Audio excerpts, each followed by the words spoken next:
Subscribe करें और bell दबाएं ताकि कोई खबर रह न जाए।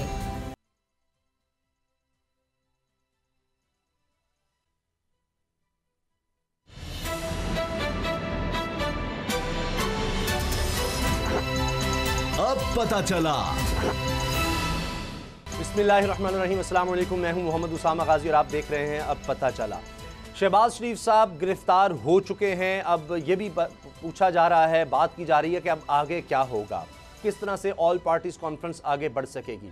आज जो कुछ अदालत में हुआ उसमें जो अहम जुमले सामने आए वो मैं आपके सामने रखना चाह रहा हूं। जो सवालात पूछे गए, जो जवाबात दिए गए, ये बहुत अहम है क्योंकि इस केस के बारे में जिस तरह से दिफा करने की कोशिश की शहबाज शरीफ साहब के वकीला ने, और फिर हमेशा शहबाज शरीफ साहब जिस तरह की गुफ्तगू करते हैं अदालत में आके, वो भी बड़ी दिलचस्प होती है और वो भी मेरे पास मौजूद है, मैं आपको बता रहा हूँ। सबसे पहले तो ये कि जी शहबाज शरीफ साहब के वकील ने कहा कि नैब ने अफसानवी कहानी बनाई, पता नहीं ये केस क्यों बनाया गया। अब वो मजीद कहते हैं कि शरीफ ग्रुप ऑफ कंपनीज में शहबाज शरीफ का कोई ओहदा नहीं। अमजद परवेज एडवोकेट, ये पहले भी हमेशा इनके वकील रहे हैं नैब केसेस में। कंपनीज के रिकॉर्ड से शहबाज शरीफ का कोई लेना देना ही नहीं। वकील शहबाज शरीफ अपने अमाल के जवाबदेह हैं, बच्चों के नहीं, अमजद परवेज एडवोकेट ने कहा। फिर आ जाते हैं शहबाज शरीफ साहब, बहुत ही दिलचस्प बातें। खताकार इंसान हूं, अल्लाह से गुनाहों की माफ़ी मांगता हूं, 250 साल भी लग जाएं करप्शन साबित नहीं कर सकेंगे। यह बहुत बड़ा दावा है शहबाज शरीफ साहब का। बतौर वज़ीर आला फैसलों से मेरे बच्चों और अजीज़ों की शुगर मिल्स को नुकसान हुआ। बल्दियाती इंतखाबात के लिए गिरफ्तार और जुबान बंदी करना चाहते हैं। अल्लाह जब पूछेगा मैं कहूँगा पंजाब की आवाम की खिदमत की। अल्लाह से अर्ज़ करूँगा इसी के सदक़े मुझे माफ़ कर दें। शहबाज शरीफ फैमिली ने 2008 से 2018 तक 9 कारोबारी यूनिट्स कायम किए। नैब 1990 में शहबाज शरीफ के असासों की मालियत 21 लाख रुपए थी, नैब प्रोसिक्यूटर ने अदालत को बताया। 1998 में शहबाज शरीफ फैमिली के असासों की मालियत 1 करोड़ 8 लाख हो गई, नैब वकील ने कहा। 2018 में शहबाज शरीफ और अहले खाना के असासों की मालियत 6 अरब के करीब पहुंच गई। शहबाज शरीफ और अहले खाना ने करप्शन से 7 अरब के असासे बना लिए हैं। शहबाज शरीफ का कारोबार नहीं था तो इतनी रकम कहां से आई। 1995 में सलमान शहबाज की डिक्लेयर्ड इनकम 11,86,725 रुपए थी। 2008 में सलमान के असासों में इजाफा हुआ जब शहबाज शरीफ वज़ीर आला थे। तो अब ये अबूरी जमानत तो नहीं मिली और फिर नैब ने गिरफ्तारी कर ली। असद खरल साहब, बाबर डोगर साहब मेरे साथ हैं, लेकिन इसके साथ जो मरियम नवाज साहिबा ने प्रेस कॉन्फ्रेंस की है, बड़ी धुआंधार, बड़ी तवील, और फिर साथ ही भी कहती रही कि मीडिया को याद नहीं है, लेकिन पूरी प्रेस कॉन्फ्रेंस उनकी दिखाई गई और उसमें उन्होंने आसिम सलीम बाजवा साहब को ख़ास तौर पर निशाने पर रखा। अदालतों के हवाले से बहुत ज़्यादा बात की, जी उन पर प्रेशर है, दबाव है, और ये कि जी वो नोटिस क्यों नहीं लेती, अदालतें नोटिस क्यों नहीं लेती। तो असद खरल साहब, ये जो गिरफ्तारी हुई, मरियम नवाज साहिबा कह रही हैं कि ये असल में चूँकि वो शीन लीग नहीं बन रही, शहबाज शरीफ अलग नहीं हो रहे, वो अपने भाई के आगे बिल्कुल कुछ नहीं बोलते, लब्बैक कहते हैं, इस वजह से गिरफ्तारी हुई। देखिए, ये जून से अबूरी ज़मानत पर थे इसी केस के अंदर शहबाज शरीफ साहब।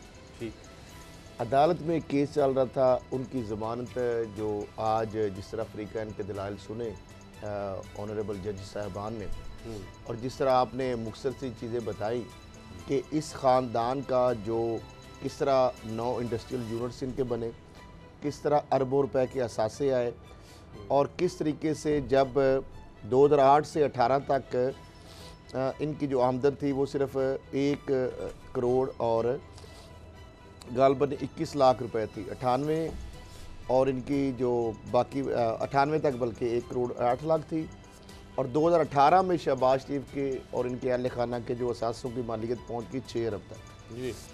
और इस तरह इनके जो बेनामीदार हैं, फ्रंट मैन है शहबाज शरीफ, उन्होंने अहले खाना जो है, इन्होंने जो नैब प्रोसिक्यूटर ने बताया कि 7 अरब से ज़ायद इन्होंने असासे बनाए 2018 के बाद। अब मामला ये है कि जो उन्होंने ये भी बताया कि मुश्ताक चीनी जो है उसने बताया कि 60 करोड़ रुपए ब्लैक से किस तरह उसने वाइट किए, और टीटी के ज़रिए 50 करोड़ रुपए की रकम किस तरह उसने सलमान शहबाज के अकाउंट में जमा कराई। फिर उन्होंने ये भी बताया कि जो फ्लैट्स इनके बारे में शहबाज शरीफ साहब ने जो फ्लैट्स के वाले से उनसे सवाल पूछा गया कि 2004 के तफसील में ये नहीं बता रहे, फिर अचानक 17 में अकाउंट में अरबों रुपए आ गए, ठीक। इनकी बीवी जो है उनका कोई कारोबार नहीं है, नुसरत शहबाज साहिबा का। इनके अकाउंट में भी पैसे है 95 में सलमान शहबाज की, जिस तरह आपने बताया कि डिक्लेयर्ड इनकम 11,86,725 थी। 4 में जलावतनी में थे। फ्लैट कहाँ से आ गए? 2008 में सलमान के 700 में इजाफा हुआ जब शहबाज शरीफ साहब वज़ीर आला थे। 96 जो है वो मॉडल टाउन का वो घर जिसको उन्होंने CM और भी बहुत सारे घरों की तरह उसको भी CM हाउस डिक्लेयर किया, उसका कैंप ऑफिस, और वहाँ पे जो सरकारी अखराजात से वो तो सर कानून बनाते हैं ना, पे होते थे और सारा कुछ। और निसार अहमद और दीगर जो मुलाजमीन है, अली अहमद है, निसार अहमद है, उनके ज़रिए मनी लॉन्ड्रिंग की 2 कंपनियाँ बनाई गई। और ये सारी वो चीज़ें हैं कि जो रिकॉर्ड पे है। और किस तरीके से फजलदाद अब्बासी हो गया, मुश्ताक चीनी हो गया, कासिम कयूम हो गए, फिर कैश बॉयज़ हैं, फिर इनके बाद जो शहबाज हाँ जी, टोटल 20 मुलजमान है इस केस के अंदर, जिसमें 4 तो वादा माफ गवाह बन चुके हैं, 16 अफराद हैं शहबाज शरीफ साहब फैमिली और इनके जो बाकी लोग हैं। अब शहबाज शरीफ साहब, सलमान शहबाज के पास सिर्फ 40 लाख थे। अच्छा। और शहबाज शरीफ साहब की अहलिया जो उनके अकाउंट में 18 करोड़ आ गए। शहबाज शरीफ साहब जो है उन्होंने 3 का जरिए बताए कारोबार के। एक उन्होंने कहा जी मेरा ज़रिया आमदन है। अच्छा। कारोबार और तनख्वाह। अब इनके जो अकाउंट में भी 18 करोड़ की जो वसूली है, पटवारी ने कहा है कि ज़रिया आमदन जो इन्होंने बताई 18 करोड़, वो सिर्फ 3 करोड़ बनती है, बाकी 15 करोड़ इनके अकाउंट में भी ज्यादा। ओवरऑल 7-8 अरब का ये मामला नहीं देते। अच्छा, 7-8 अरब का मामला है। अब इसको सियासी बात करनी है, जोड़ेंगे तो ये करप्शन का केस है, किकबैक का केस है, मनी लॉन्ड्रिंग का केस है, टीटीज। और वो लोग, उन लोगों के हवाले से टीटीज आई इनके अकाउंटों में या टीटी लगवाई गई जिनके बैरून मुल्क जाना था बड़ी दूर की बात है, उनके कभी पासपोर्ट भी नहीं बने। बिल्कुल ठीक। यानी ऐसे ऐसे फ्रॉड किए गए। अच्छा, मैंने सवाल अब मरीम नवाज साहब की कॉन्फ्रेंस का करना है बाबर साहब आपसे, लेकिन उससे पहले मैं बता दूं 2 जून को नैब रेड करता है मॉल्टन हाउस में शहबाज शरीफ साहब गायब हो जाते हैं, बिल्कुल एक छलावा की तरह, वो समझ नहीं आती किधर गए। 3 जून को शहबाज शरीफ साहब प्री रेस्ट बेल मिलती है, 17 जून को बेल एक्सटेंड होती है, 23 जून को बेल एक्सटेंड होती है, अगस्त 18 बेल एक्सटेंडेड, 5 सितंबर को बेल एक्सटेंड होती है, 23 सितंबर को भी बेल एक्सटेंड होती है। अब 28 सितंबर को गिरफ्तारी होती है और मरीम साहबा कहती हैं ये इंतकाम है। उस्तामा साहब, मरीम साहबा तो खैर किसी चीज़ को मानती नहीं, वो तो सिर्फ इन चीज़ों को मानती है जो फैसले उनके हक़ में हैं वो उनको मानती है, जो उनके ख़िलाफ़ है उसको वो मानती नहीं, बल्कि शरीफ ख़ानदान ही नहीं मानता। ये तो इनकी रिवायत है। मेरा मतलब है कि हर चीज़ कनेक्टेड है। जिस तरह खलल साहब ने सारी चीज़ें बता दी हैं कि मुश्ताक चीनी, फजलदाद, कासिम क़यूम, ये सारे कौन लोग थे। उसके बाद वो जो था, जो उनके 2 बंदे जिनके निसार ट्रेडिंग, वो जो निसार गिल और अली अहमद, जिन्होंने आगे एक ट्रेडिंग कंपनी बनाई हुई थी, वो 8 क्लब में क्या करते थे, उनका 30,000 रुपये पे उनको डायरेक्टर किस तरह से रखा गया हुआ था। सारी चीज़ें ये एक्सप्लेन हो चुकी हैं।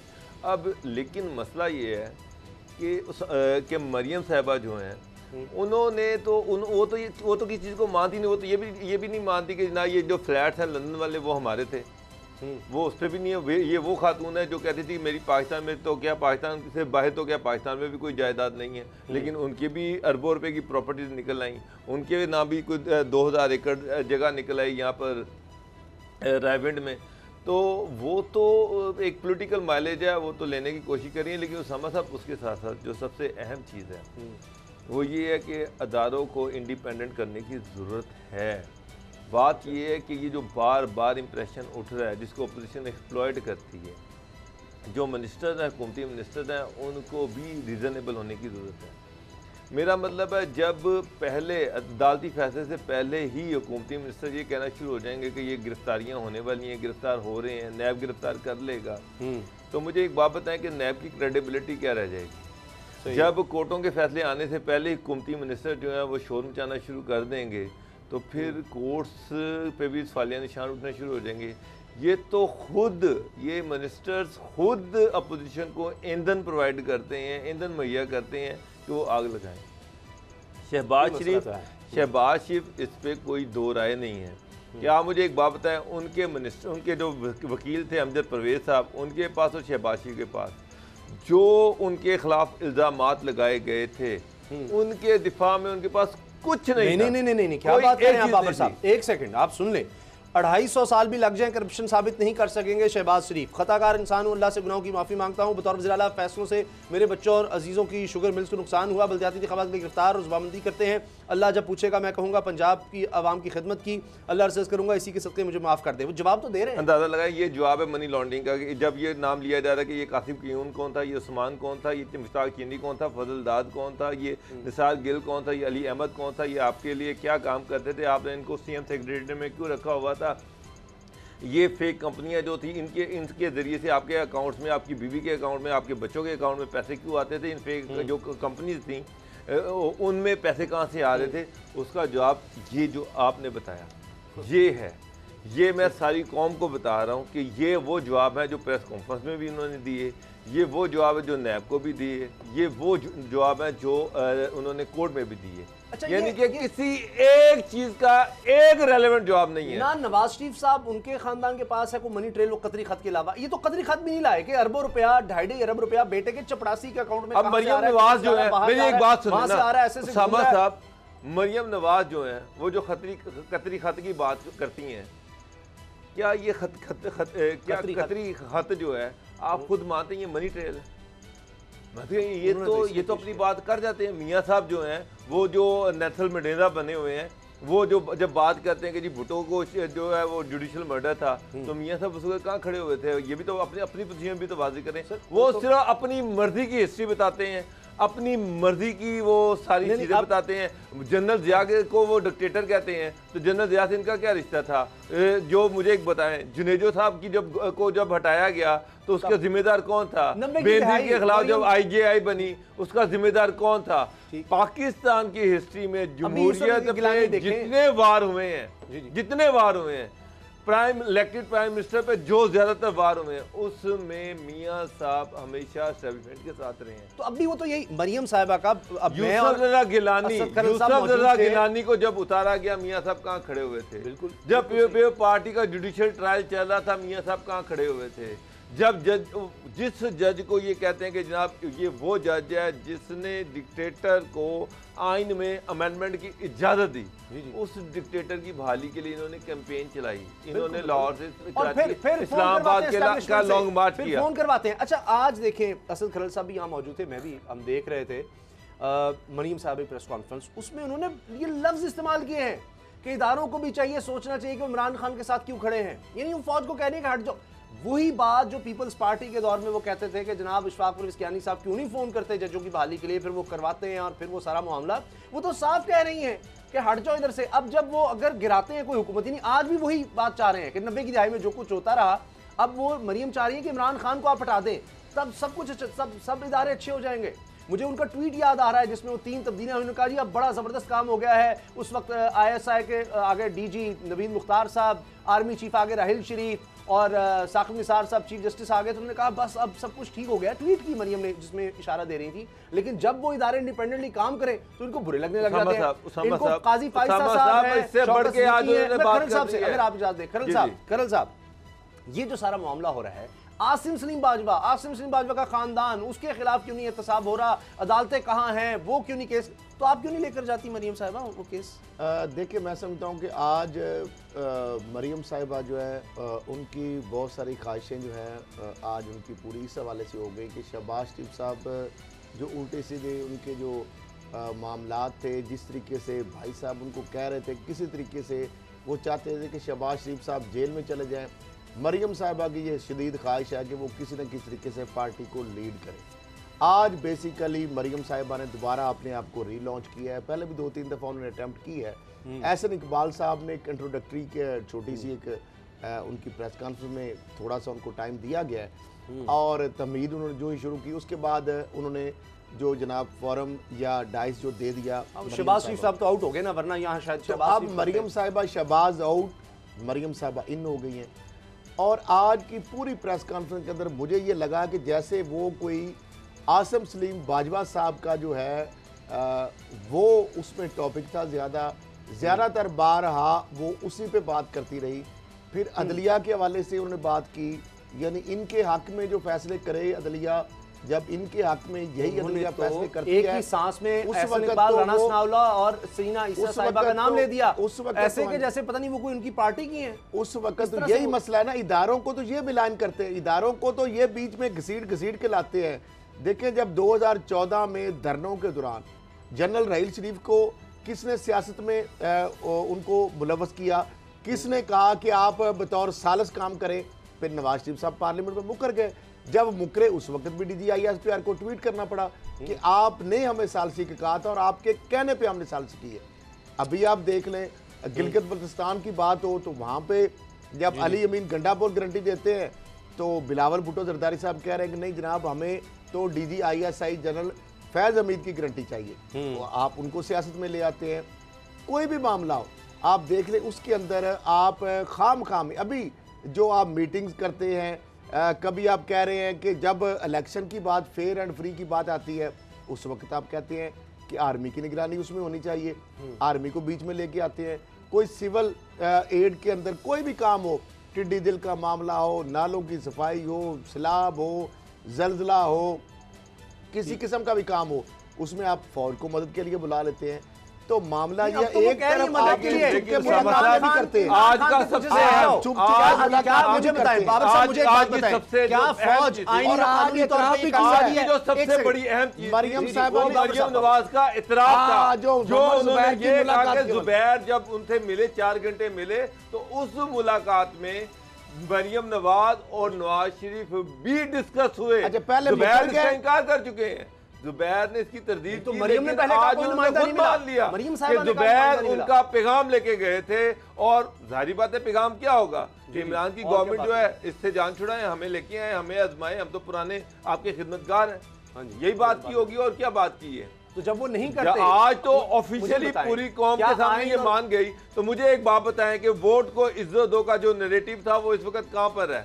वो तो मेरा मतलब है वो तो जमीन के 10 फुट नीचे चला गया। आज तो इन्होंने खुद मान लिया। जनाब, मसला ये है कि अगर अदालतें आपके हक में फैसला करें बहुत अच्छी, अदारे एस्टेब्लिशमेंट आर्ट को सपोर्ट करे तो बहुत अच्छी, आपको इक़्तिदार लेके दे तो सबसे बेहतरीन। अगर आपको इक़्तिदार से बाहर निकाल दिया जाए, अगर आप पर करप्शन के चार्जेस हों, अगर वो चार्जेस अब शहबाज शरीफ जो हैं उन पे चार्जेस हैं, वो अंदाज़ा लगा लें कि वो हर वो बात करते हैं जो इस केस से रेलेवेंट नहीं है।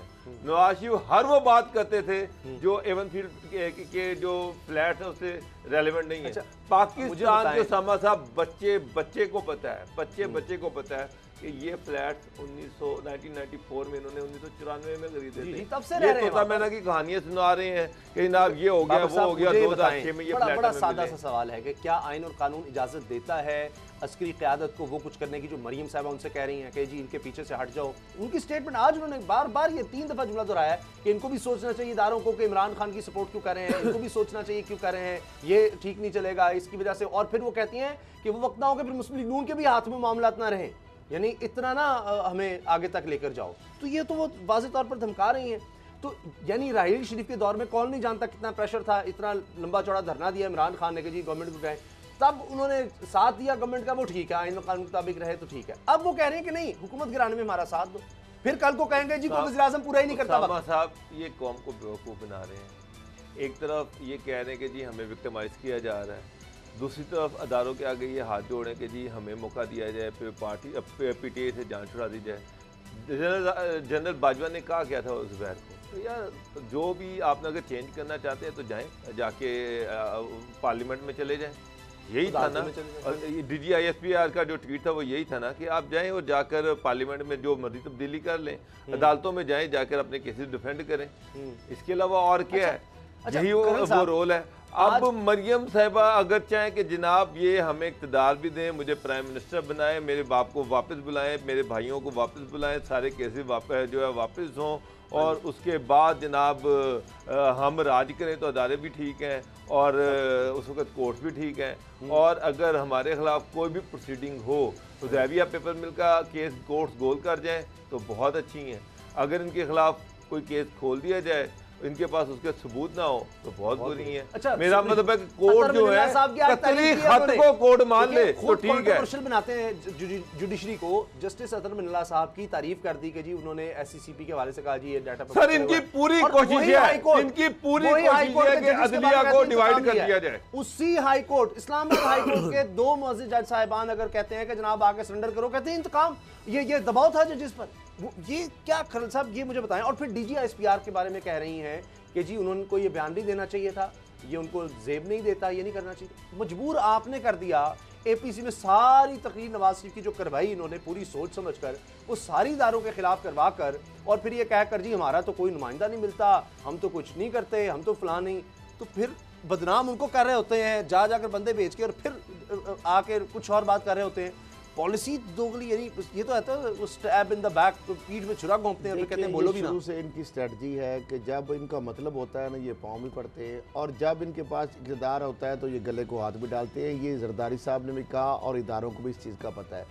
छुप छुप के मुलाकात करने का, आर्मी के कंधों पे बैठ के आने का, उसी आर्मी की नर्सरी से ये आबियारी इनकी हुई। जनरल जिलानी और जनरल ज़िया से ये शुरू होते हैं नवाज शरीफ साहब। इन्होंने अपने इलेक्टेड प्राइम मिनिस्टर जो जुनेजो मोहम्मद खान जुनेजो की पीठ में छुरा इन्होंने घोंपा।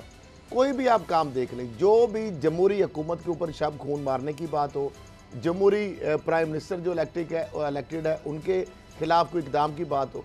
देखिए यूसुफ रजा गिलानी साहब जो है उनके हवाले से एक सज़ा थी, और जो जरदारी साहब उनको निकालना चाहते थे और उनका नवाज शरीफ साहब ने साथ दिया।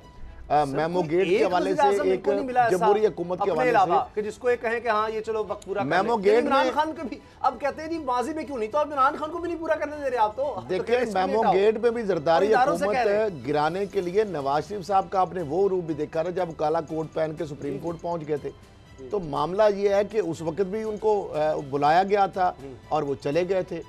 उस वक्त एक तरफ वो कहते हैं कि एस्टेब्लिशमेंट जो है उनके खिलाफ वो बात करते, वो डिसऑन करते हुकूमत के साथ ना, क्योंकि ये शुरू से अंपायर को साथ मिला के खेलने के आदी हैं। अब मामला ये है कि एस्टेब्लिशमेंट शुरू से इनको परवान चढ़ाती रही, इनको पता है क्योंकि इनको आर्मी ने सपोर्ट किया है। अब वो उनको ये लगता है कि हर वो काम जो कोई कामयाब अगर होती है हुकूमत तो उसके पीछे शायद कोई एस्टेब्लिशमेंट का हाथ होता है। तो अब मामला ये है कि वो गैर जानबदार एस्टेब्लिशमेंट का किरदार कभी भी इनको पसंद नहीं रहा। इनको एक जानबदार अदलिया चाहिए, इनको जानबदार एस्टेब्लिशमेंट चाहिए, इनको जस्टिस क्यूम जैसे जजेस चाहिए, इनको चीफ जस्टिस राशिद अजीज जैसे जजेस चाहिए, इनको रफीक तारड़ जैसे जजेस चाहिए, इनको इफ्तिखार चौधरी जैसे जजेस चाहिए, इनको खलीलुर रहमान खान रमदे जैसे जजेस चाहिए, खलीलुर रहमान खान जैसे और खलीलुर रहमान रमदे जैसे जजेस चाहिए। इनको तो वो जजेस चाहिए जो इनकी ख्वाहिशात के मुताबिक, इनके टेलीफोन के ऊपर जो ये चाहें वो फैसले करें। ऐसी अदलिया उनके लिए मंजूर है, ऐसे जर्नैल उनको मंजूर। देखें जनरल आसिफ नवाज जंजुआ के हवाले से भी आप देख लें, जनरल जहांगीर करामर जो है उन्होंने छोटी सी एक नेशनल सिक्योरिटी काउंसिल के हवाले से बयान दे दिया, उनसे इस्तीफा ले लिया गया। आसिफ नवाज जो है उन्होंने इनकी गाड़ी का इनकार किया जो इन्होंने BMW उनको ऑफर करने की कोशिश की। हर जर्नैल को इन्होंने ब्राइब करने की कोशिश की है। ये समझते हैं कि जिस तरह हम लोगों की घड़ियां भी उतरवा लेते हैं, उनसे ब्राइब लेते हैं, पार्टी फंड के नाम पे ब्लैकमेल करते हैं, ये समझते हैं कि हर बंदा जो है वो एक फरोख्त है और जो चाहे करे। ब्रेक लेते हैं जी। आसिफ अली जरदारी साहब और फरयाल तालपुर साहिबा, उन पर भी फर्द जुर्म आयद हुई है, क्या अब उनकी भी गिरफ्तारी होगी? ये बहुत ज़्यादा बहस हो रही है इस बारे में। और बिलावल भुट्टो ने तो कहा है, शहबाज शरीफ साहब के हक़ में बातें कही हैं, लेकिन आज मनीम साहब ने किसी का जिक्र नहीं किया, पीपल्स पार्टी का किसी का। क्यों? ब्रेक के बाद।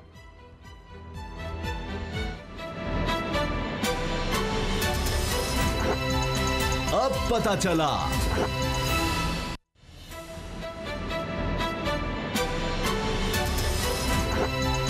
अब पता चला। आसिफ अली जरदारी साहब, फरयाल तालपुर साहिबा और मनी लॉन्ड्रिंग से मशहूर जनाब ओमनी ग्रुप के अनवर मजीद साहब, इन पर फ़र्द जुर्म आयद कर दी गई। पाक लेन केस भी है और ठट्ठा वाटर सप्लाई का केस भी है। लेकिन एक बात, बिलावल ने तो ज़ाहिर है इसको कंडेम करना ही है, और लेकिन मरीम साहिबा ने आज प्रेस कॉन्फ्रेंस में इस चीज़ का बिल्कुल जिक्र नहीं किया। असद खलील साहब, ये बड़ी अजीब बात है कि मौलाना फजलुर रहमान साहब को नोटिस आया नैब का, उसका जिक्र करना मरीम साहिबा नहीं भूली, लेकिन जरदारी साहब के खिलाफ, उनके खिलाफ उनकी बहन फरियाल तालपुर साहिबा पर फर्द जुर्म आयद हो गई है, लेकिन उनका कहीं तस्करा नहीं। देखिए, खुद गर्जी की इंतहा इससे बड़ी क्या हो सकती है कि आज जब उनसे तलाल चौधरी साहब के वाक़े के हवाले से सवाल किया गया तो उन्होंने कहा जी उनका मामला चूँकि ज़ाती नोयत का है, तो इससे जो तलाल चौधरी साहब ज़ाती नोयत का किस तरह से हो गया? अब तलाल चौधरी साहब का तंजीम सादी, हाँ भाई, यही मानना चाह रहा था कि जो उन बेचारों ने कहा था कि मैं तो तंजीम मैं वहाँ पर, मुझे तो मैं वहाँ पर होता तो मैं ये मरियम साहिबा से जरूर सवाल करता कि मरियम साहिबा ज़ाती नोयत का कैसे हो गया। रात को 3 बजे वो पार्टी, बेचारी रात को पार्टी की तंजीम साजी जो है वो उनको सोने नहीं देती। रात को 3 बजे वो पार्टी की तंजीम साजी करने के लिए एक खातून रुकने असम्बली के घर पहुंच गए, और आप ये कह रही कि उनका ज़ाती मामला ये उनसे पूछ, इसका मतलब है जो कमेटी बनाई गई है, जो इनके लिए उन्होंने कंटेम्प्ट ऑफ कोर्ट बर्दाश्त की, उनके ऊपर केसेस बने, जगह जगह पे इन खानदान के लिए बेचारे डिफेंड करते और सिर्फ पार्टी के लिए दिन रात काम कर रहे हैं, रातों को 3-3 बजे जाके तंजीम कर रहे हैं, और ये कह रही कि ये निजी मामला है, उनका निजी मामला। यानी उनको बेचारों को, मतलब उनकी वफादारी का क्या सिला दिया कि आज उनके लिए एक बोल जो है उन्होंने वो बोलना भी मुनासिब नहीं कहा। उन्होंने कहा चूंकि उन्होंने मुझसे रब्ता नहीं किया। लेकिन क्या इनके कहने पर वो तंजीम साजी कर रहे थे? उनका वो कोई तंजीम साजी वाली उन बेचारों का तो मौका भी उन्होंने उड़ा के रख दिया ना। उनको किसी ने कोई ड्यूटी दी? मरियम साहिबा ने तो ये कहा कि उनका मामला ही जाती हैसियत में तंजीम साजी कर रहे थे। क्या कोई इलेक्शन होने वाले हैं? क्या कौन टास्क देता है तंजीम साजी का? कहां से आता है? आगे एहतजाज करना है, एहतजाज करने के लिए जाहिर बात है कि पार्टी को ऑर्गेनाइज करना है, तो फिर पार्टी को ऑर्गेनाइज करने के लिए वो बेचारा अगर 3 बजे तंजीम साजी बेचारी भाग गया तो मरियम को उसको अप्रिशिएट करना चाहिए था, पार्टी को तो अप्रिशिएट करना चाहिए था। आगे से वो अपनी बाजू तोड़वा बैठा तंजीम साजी, कभी पुलिस जा रही है हॉस्पिटल, वहां से वो गायब हो जाते हैं, कुछ समझ नहीं आती। लेकिन ये जो मामला है जरदारी साहब वाला, फरियाल तालपुर साहब वाला, बहुत से लोग कह रहे हैं इसमें भी गिरफ्तारी नैब ट्राई कर रहा था, आपको पता ही है, और फर्द जुर्म आयद बिलाखिर हो गई है जरदारी साहब के ऊपर, फरियाल तालपुर साहिबा के ऊपर, अनवर मजीद साहब के ऊपर, अब्दुल गनी मजीद साहब और दीगर जो मुलजमान हैं। अभी 1-2 और केसेस हैं ज़िमनी, उनके जो अंदर रेफरेंस दायर हुए हैं, उनके अंदर फर्द जुर्म इसलिए कि एक मुलजम गैर हाज़िर था। अब मामला ये है कि इनकी जानब से ये भी प्ली ली गई थी कि ये जो केस है इनको मतलब ट्रायल फिलहाल रोका जाए। यानी हमेशा ये होता है, आपने देखा है उसामा साहब का नून लीग की क़यादत हो या पीपल्स पार्टी की क़यादत हो, पहले तो इन्होंने आपस में एक दूसरे के खिलाफ उस वक्त केस बनाया, उसके बाद चार्टर ऑफ डेमोक्रेसी इन्होंने साइन करी, उसके बाद उससे पहले भी जब इनकी हुकूमत होती है मुखालफ की तो वो इंतज़ार करता है कि जब उसकी हुकूमत आएगी वो केस आपने ख़त्म कराए। यही हुआ नवाज शरीफ के हवाले से, जो बेनज़ीर ने बनाया केस, जब नवाज शरीफ की हुकूमत आई वो केस ख़त्म हो गए। जो बेनज़ीर साहिबा और जरदारी साहब के हवाले के खिलाफ केस नवाज शरीफ के दौर में बने, जब उनकी हुकूमत आई तो उन्होंने अपनी हुकूमत में वो केस ख़त्म करा ले। अब जरदारी साहब भी ये ख्वाहिश इस हवाले से उम्मीद लगाए बैठे हैं कि ये हुकूमत जब इमरान खान साहब की ख़त्म हो तो शायद उस वक्त शायद उनको कोई रिलीफ मिल जाए। तो इसी तरह नून लीग जो है वो भी एक ब्रीफ इसका मैं बता दूं केसेस का कि साबिक सदर इनकी बहन फरियाल तालपुर साहिबा और मुतअद्दिद दीगर कारोबारी अफराद के खिलाफ समिट बैंक, सिंध बैंक और यूबीएल में 29 बेनामी अकाउंट्स के जरिए 35 अरब रुपए की जाली ट्रांजैक्शन से मुतालिक 2015 का केस है। 2015 के केस के तौर पर तहकीकात की जा रही हैं, ये अब तक चल रहा है केस। अच्छा जी, और उसके ऊपर नवाज शरीफ साहब चौधरी निसार बोले और उनको बंद करा दिया गया। ये उसके ऊपर एफआईए को बिठाया हुआ था, ब्लैकमेल हो रहे थे इमरान खान साहब, जरदारी साहब को नवाज शरीफ साहब ब्लैकमेल करते रहे जी। और साबिक सदर पर इल्जाम ये आयद किया गया कि वो पार्थीनान प्राइवेट की लिमिटेड, पार्क लेन स्टेट प्राइवेट लिमिटेड और दीगर की तरफ से कर्ज में तोसी और इसके गलत इस्तेमाल में मुलव्वस थे। नैब के मुताबिक पार्क लेन कंपनी को फ्रंट कंपनी के तौर पर इस्तेमाल किया गया ताकि काले धन को सफ़ेद किया जाए। वकील ने कहा कि पीपल्स पार्टी के रहनुमा पार्क लेन के डायरेक्टर रह चुके हैं, लेकिन उन्होंने सदर पाकिस्तान के मनसब संभालने से पहले 2008 में कंपनी से इस्तीफा दे दिया। अब ठट्ठा वाटर सप्लाई का भी सुन लीजिए। ये इसका मामला सिंध के महकमा खुसूसी इक़दाम की जानिब से गैर कानूनी तौर पर निजी ठेकेदार हरीश एंड कंपनी को ठट्ठे में वाटर सप्लाई स्कीम का कॉन्ट्रैक्ट देने से मुतालिक है। केसेस ये हैं और जवाब हैं बाबर डोगर साहब, इंतकाम है, ये हुकूमत जो है ये सिलेक्टेड वज़ीर आज़म है। 2015 2008 से भी पुराना केस। मेरी बात सुने, पाकलैंड तो बड़ा सादा सा क्लियर सा केस है कि जरदारी साहब ने 1993 में जब 93 में हाँ जब वो मोहतरमा प्राइम मिनिस्टर थी और ये प्राइम मिनिस्टर हाउस में जब ये घोड़े दौड़ाया करते थे, उस वक़्त इस्लामाबाद में ये कीमती अराजी जो थी उस वक्त के डिप्टी कमिश्नर के साथ मिल के एक फ्रंट मैन के ज़रिए से चंद हज़ार रुपयों में वो 1500-1600 एकड़ जगह जो है वो हड़प कर दी। 27 साल पहले से है। और आप सुने तो सही, वो जो फ्रंट मैन था उसको वो बाद में इनकी गवर्नमेंट टूट गई, वो फ्रंट मैन अमेरिका भाग गया, उसको भगवा दिया गया यहाँ से। अच्छा। बाद में जब 2008 में जरदारी साहब प्रेसिडेंट बने तो उस फ्रंट मैन को वहाँ से वापस बुलाया गया। वो ज़मीन जिसकी मालियत 4 अरब रुपए थी उसको 5 करोड़ रुपए में उस फ्रंट मैन ने ये जो थी कंपनी, क्या नाम है इसका, पाकलैंड कंपनी जो थी, उसको बेच दी। ठीक 5 करोड़ रुपए में 4 अरब की ज़मीन बेच दी। अल्लाह। जब एक 5 अरब की ज़मीन 4 करोड़ में बेची जाए, खैर साहब फिर कोर्ट में रोला तो पड़ता है वकला में भी कि ये कौन सी ज़मीन है, ये कौन सी पार्टी जिसने इतनी 5 अरब की ज़मीन 5 करोड़ में बेच दी। उस पर जब एजेंसीज़ ने वहाँ पर एजेंसीज़ को पता चला, जब उसके बाद उसकी इन्वेस्टिगेशन स्टार्ट की गई तो पता चला ये तो जरदारी साहब की ज़मीन है, फ्रंट मैन के ज़रिए से खरीदी गई थी। ये जो जिस कंपनी को बेची गई वो जरदारी साहब की कंपनी है, और जिसने बेची वो भी जरदारी साहब का आदमी था। तो वो सारी चीज़ सामने आ गई और ये वो ज़मीन है जो लोगों को डिप्टी कमिश्नर के ज़रिए से, इंतज़ामिया के ज़रिए लोगों को डरा धमका के यहाँ कब्ज़े किए गए या बहुत ही सस्ते दामों में उनसे ख़रीदी गई और उनको ज़बरदस्ती वहाँ से निकाल दिया गया। ये पाकलैंड इस्लामाबाद में वो ज़मीन है। ठट्ठा की जो वाटर सप्लाई स्कीम है, हरीश एंड कंपनी जो है वो लोएस्ट बिडर थी, उससे किकबैक लिया और वो खुद मान चुके हैं, वादा माफगुआ बन चुके हैं हरीश एंड कंपनी वाले और सारे जो उसमें सेक्रेटरी जो थे वो और सारे, और वो कह चुके कि ये जो किकबैक था ये हमने रिसीव करके ये जरदारी साहब को दिया था। वो भी सीधा केस है। केसेस तो सारे सीधे हैं, लेकिन मसला ये है कि ना मोहतरमा जो है मरियम नवाज उन्होंने मानना है, ना नवाज शरीफ ने मानना है, ना शहबाज शरीफ। ये करप्शन को अपना राइट समझते हैं, जायज़ समझते हैं और ये चाहते हैं कि हमसे कोई ना पूछे, हम जो मर्जी करते रहे। जहाँ तक आपने एक बात की ना, मैं आने वाले दिनों में आपको एक चीज़ बता दूँ, पीपल पार्टी और नूनी के लहरा हो जाएंगे। अच्छा, ये आप देखिएगा, ये सियासी इत्तेहाद टूटने जा रहा है। तो ये जो लॉन्ग मार्च, ये एपीसी, वो नवाज शरीफ साहब मोहतरमा को पता है, मोहतरमा को बड़ा क्लियरली पता है कि जरदारी साहब के साथ ज़्यादा देर ये मामला नहीं चलने वाला पीपल पार्टी के साथ, इसीलिए उन्होंने नाम ही नहीं लिया। इसीलिए उन्होंने नाम ही नहीं लिया। उनको पता है कि अगर आगे कोई जलसे जुलूस करने हैं, अगर कोई लॉन्ग मार्च करना है तो उसके लिए एक ही बंदे की ज़रूरत है, वो है मौलाना फजलुर रहमान। तभी तो वो उनको हर सूरत में खुश करने के लिए वो उनके हक में बयान दे रही हैं, जबकि पीपल पार्टी पे उनको सीरियस रिजर्वेशन हैं, डाउट्स हैं और उनको पता है कि जब ये मौका आएगा पीपल पार्टी भाग जाएगी। अच्छा असद खरल साहब, ये कर लेंगे फिर अकेले लॉन्ग मार्च पीपल्स पार्टी के बगैर?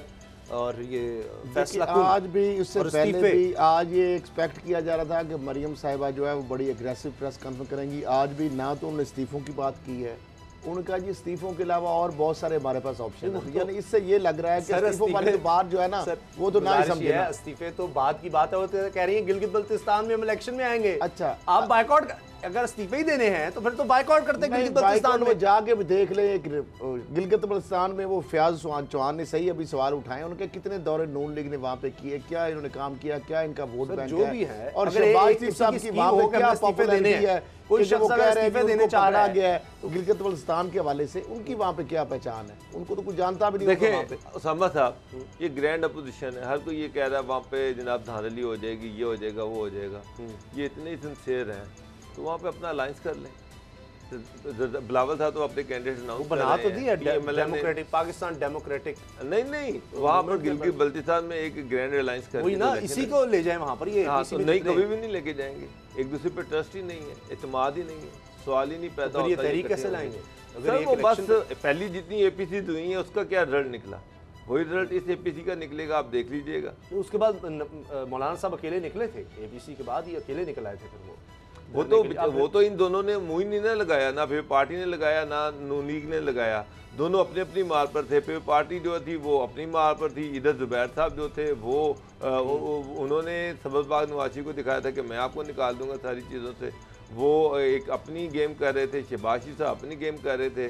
तो इस गेम में मौलाना फजल रहमान साहब को किसी ने मुँह नहीं लगाया। और मैं आपको एक और बात बता दूँ, मौलाना फजल रहमान को पता है कि अब दोबारा भी अगर उन्होंने लॉन्ग मार्च किया तो ये पार्टियां फिर उनके साथ नहीं होंगी।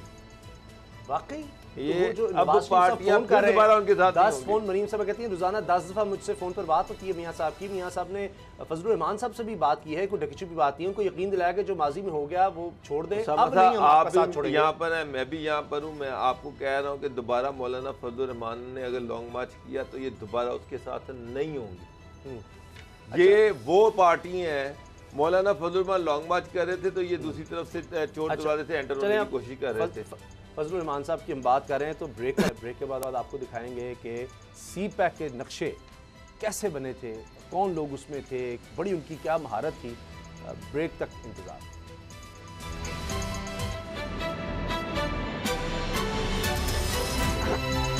अब पता चला।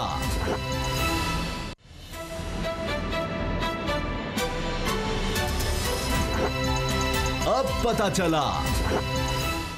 सीपैक के हवाले से बहुत डिबेट होती है। आसिफ अली जरदारी साहब कहते हैं कि ये मैंने बनवाया है, मेरा ख्याल था, नून लीग की तरफ से कहा जाता है, मियाँ नवाज शरीफ इसका करता धरता है।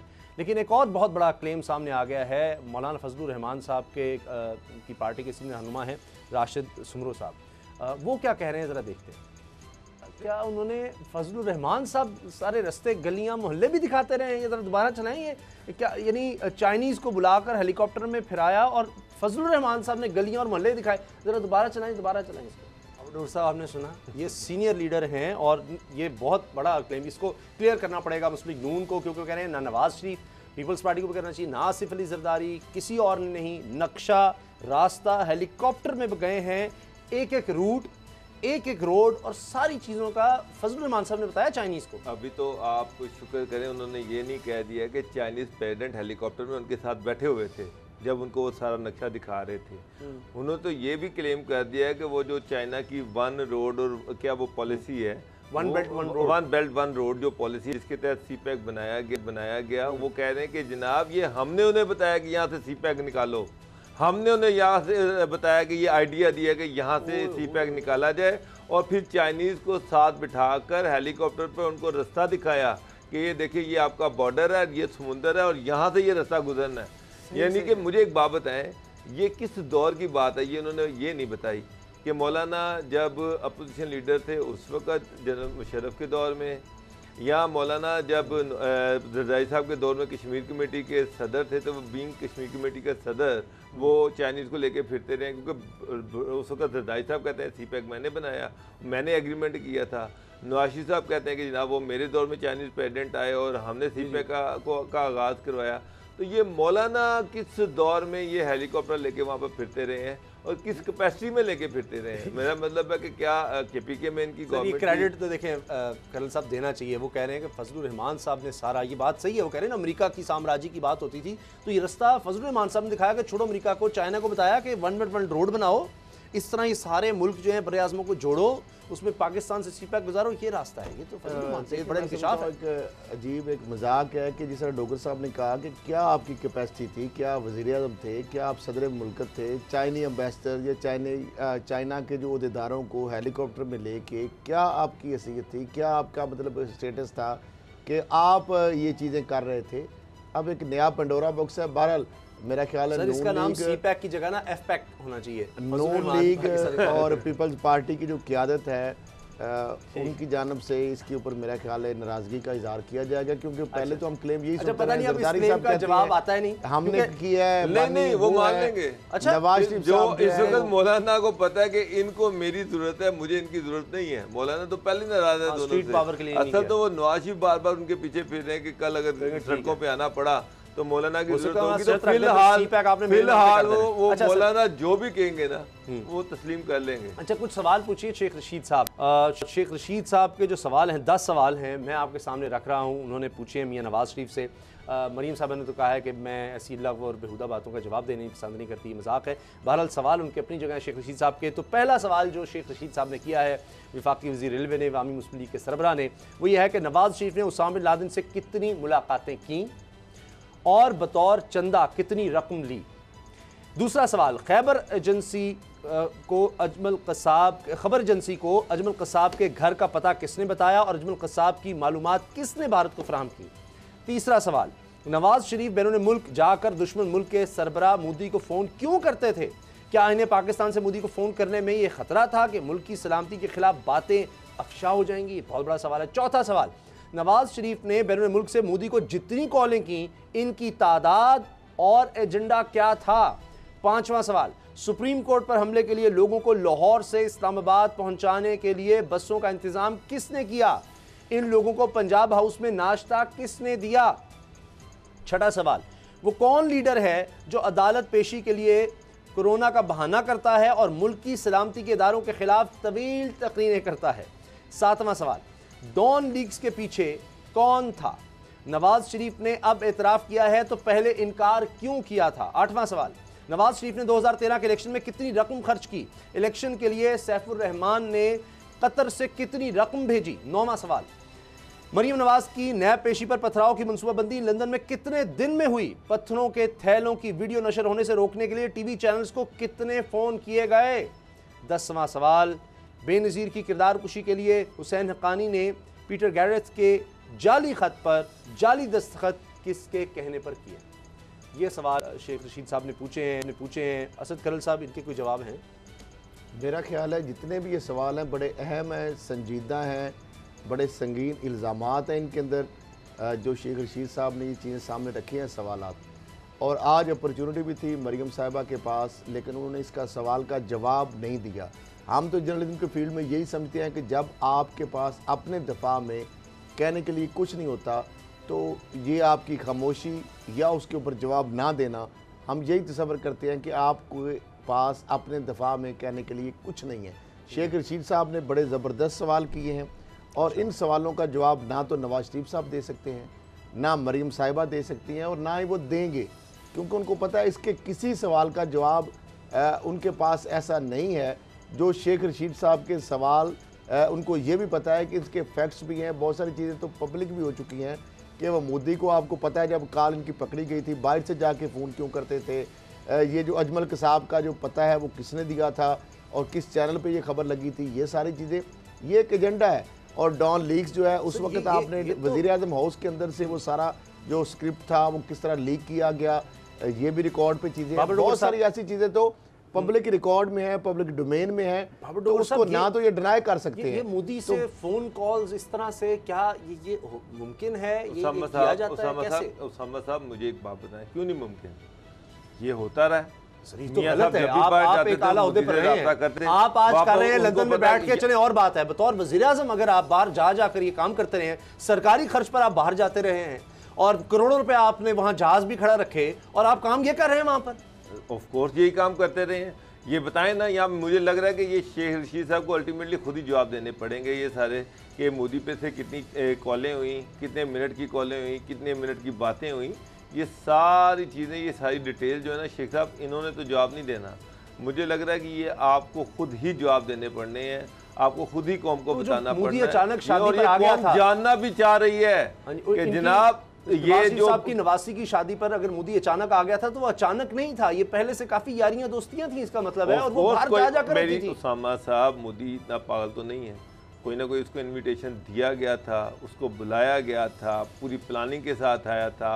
उस दिन मियाँ साहब का सारा ज़ाती स्टाफ, मिलिट्री सेक्रेटरी, एडीसी, सबको छुट्टी दे दी गई थी, कोई बंदा घर पर नहीं था, सरकारी घर पर नहीं था, ये सारी चीज़ें प्लानिंग के साथ की गई थी। तो सर, जब आप हलफ लेते हैं तो ये बतौर वज़ीर आज़म कहीं उसके खिलाफ नहीं जाता कि आप ढके छुपे किसी भी मुल्क से अगर आप बात करें, क्या आपका इस्तेकाक होता है कि मुल्क से बाहर जाकर आप इस तरह से बातें कर लें, जो नहीं क्या तय किया क्या नहीं किया, फिर कहते हैं जी जो कुछ होना है पार्लियामेंट में होना है, तो आप जो कुछ करना है आपने लंदन में बैठ के अपने ज़ाती घर में बैठ कर अगर करना है तो फिर कहाँ की पार्लियामेंट, कहाँ का कानून, कहाँ का आइन, तो ये बातें भी सोचनी चाहिए। बहरहाल इसका मतलब है कि शेख रशीद की बातों का कोई जवाब आ नहीं रहा, मरियम ने ये वाज़े कर दिया है। प्रोग्राम देखने में बहुत बहुत शुक्रिया, दुआ में याद रखिएगा, इजाज़त दीजिए, अल्लाह हाफ़िज़।